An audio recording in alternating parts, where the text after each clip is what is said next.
Have you ever wondered What would happen if lobsters dominated the world? Professor Norman found a lobster long, long ago and raised it as his own. When it grew and grew and grew, he realized that lobsters never stop growing. And it grew and grew until Norman died. After Professor Norman died, his friends decided to put the lobster back in the water. The lobster was almost the size of a human, and when he went back in the water, no other lobster could challenge him.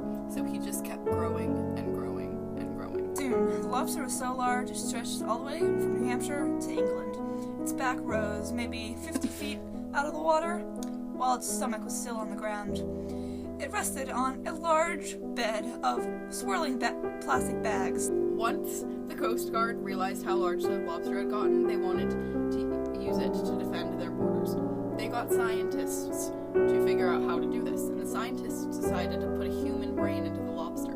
This procedure took days, and when it was done, they thought it had gone perfectly. Meanwhile, in Japan, they were doing the same thing to a panda. This panda decided that it should team up with this lobster, and they decided to take over the world. As you know, lobsters now rule the world. They crawl on the streets. They're engineered now to breathe air. We can't eat lobsters, which sucks. We're forced to live in tiny cages and eat grass. We are treated worse than animals. We are animals in lobsters' opinions, and they will never stop until they shut us down. How Lobster Domination came to be.